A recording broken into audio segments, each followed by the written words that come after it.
In this video, we will be changing the map sensor on the BMW E46 320D with the M47 110 kW engine. I'm changing it because I lost turbo boost entirely.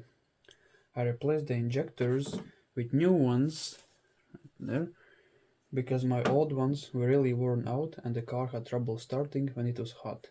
To replace the injectors, you must remove the whole intake manifold to get to them.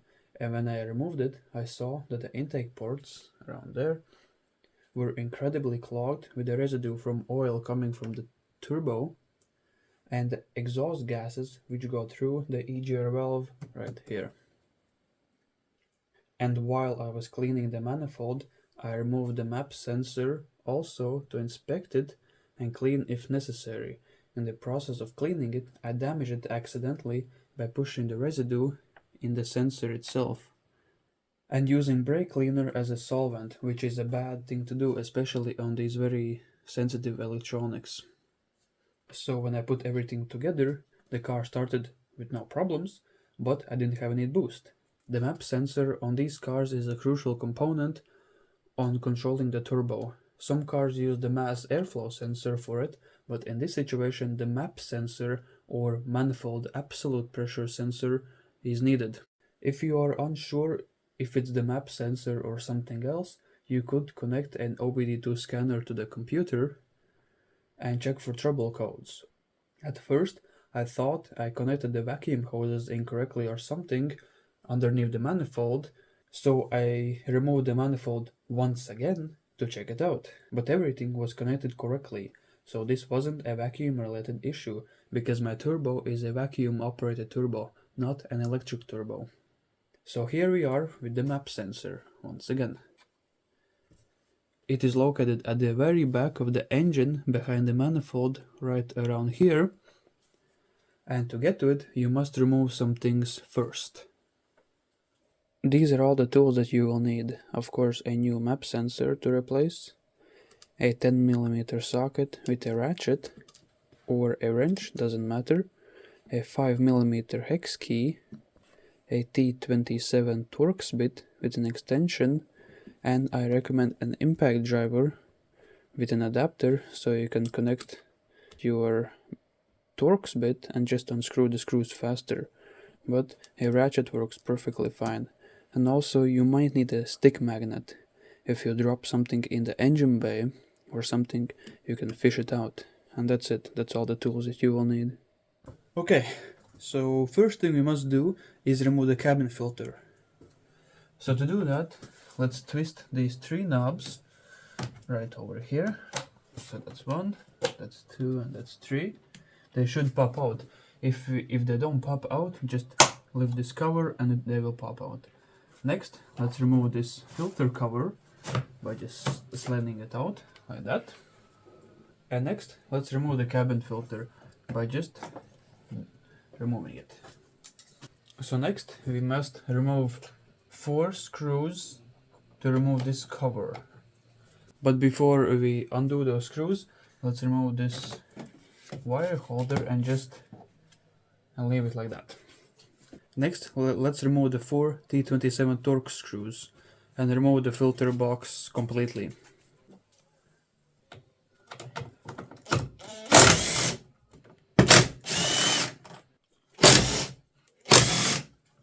Okay, so all the screws are removed.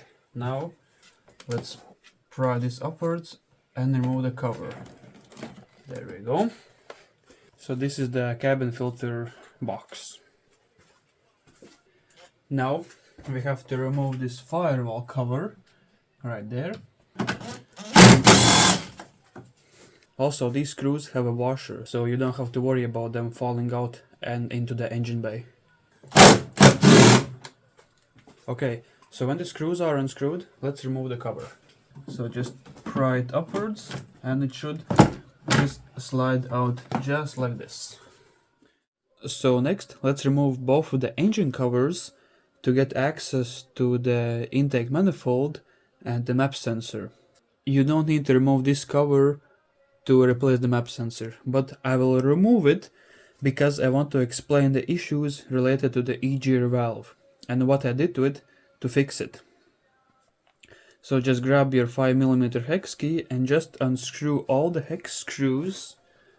There are 5 on this cover and there are 3 on that cover there.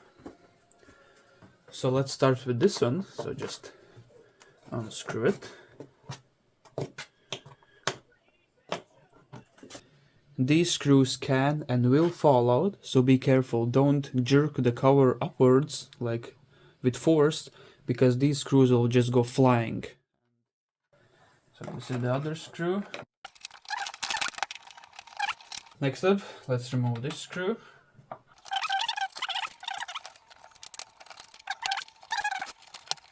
There we go. And the last thing to do is push out this starter cable, just like that, out of the cover. And then carefully lift it up without losing the screws and just remove the cover. Okay, so the first cover is removed. Now let's remove the back cover.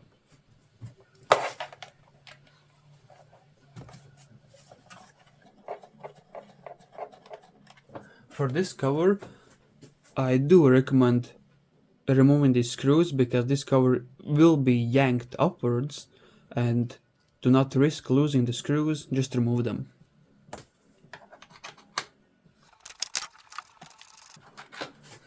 And that's the other one. The third screw is over here, down there, but I don't have it for whatever reason. This cover is a little bit tricky to remove, so let's see how it goes. I forgot to mention, before we remove this cover, there is a wiring harness we have to remove from the holder, just like that, which goes to the injectors. Also, there's a vacuum tube going to the brake booster, so we have to remove that hose as well. So just behind here, there's a tiny clip. Unfold the clip and the hose just pops out. There's gonna be a C-type clip, which you just open up and remove the hose from it. Now let's remove the cover. This cover is sometimes tricky to remove. You just have to carefully yank it out, and there we go. That wasn't that bad. As you can see, this insulation is peeling off and it's actually damaged, but that's no problem. When it's in the engine, it's being pushed by the engine, so it stays in place. Okay, so this is the EGR valve. It recirculates the exhaust gases back into the engine, reducing emissions. So the problem is that it can clog up the valve itself or the intake ports right over there, which is bad, and that is what happened to me. In my situation, the ports were clogged by half, so theoretically reducing the airflow by half, and that's really bad. To fix this issue, we must disable the EGR valve by removing the vacuum from it. So what I did is, the vacuum port is right here, which controls the EGR valve. This is the vacuum hose for it. What I did, I just stick a nail into it, and that's it.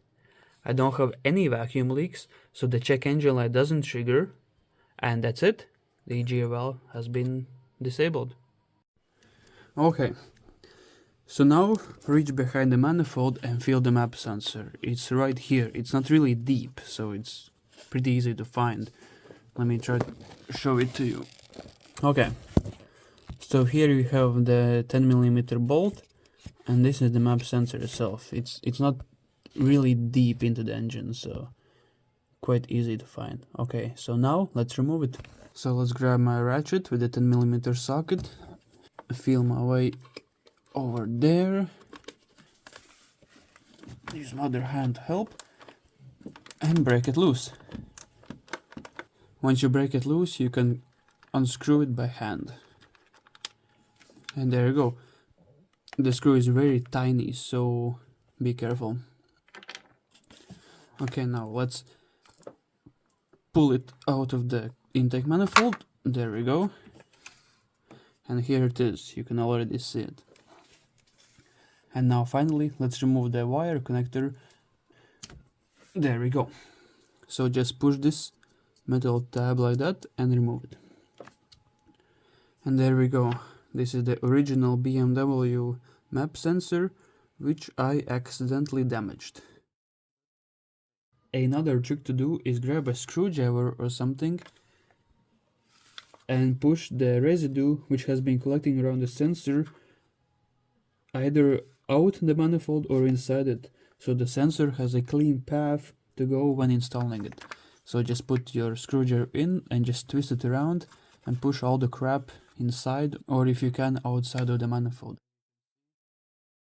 Okay, so next let's grab the new sensor and very carefully, without dropping it in the engine bay, grab the wire connector right over there. So there's the wire connector, and push it in until you hear a click.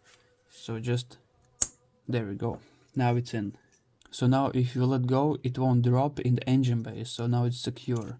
So let's carefully find the hole where it's supposed to mount. So when you feel the hole, just push it in until you hear a click. Okay, let's grab a camera and check. As you can see, the bolt hole is aligned to the manifold, and if you try to twist it, it doesn't move, which is perfect. It's installed. There we go. And now finally let's grab the bolt and tighten it. Find the threads, start the bolt. There we go, now it's snug. Okay, let's grab the ratchet and tighten it.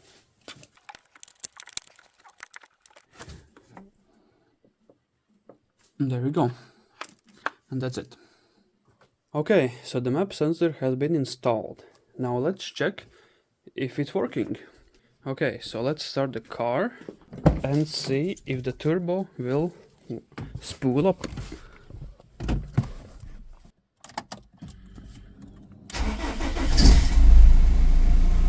Starts with no problems. Let's see what happens.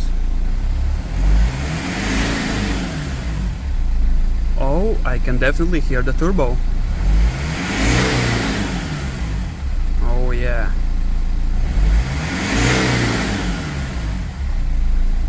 Okay, so the turbo is working, so I fixed the problem. And now, time to put everything back together how it was. Okay, so the first thing to install is the back cover. Don't forget to put this wire back into the holder, just like that. And now let's tighten the screws. Okay, so the first one. And now the second screw. Okay. Next up we have the firewall cover. And now let's tighten the screws. Next up, the main engine cover. So just slide it underneath the cable. And make sure the pegs over here and here go behind the second cover. Don't forget the starter cable. And now let's tighten the screws.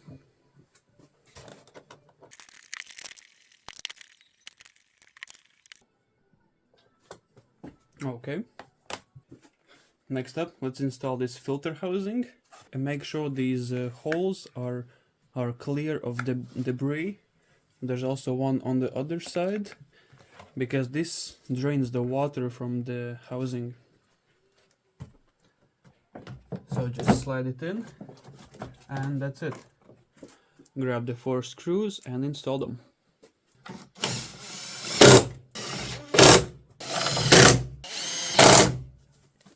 Okay, so when that's installed, next up we have the cabin filter.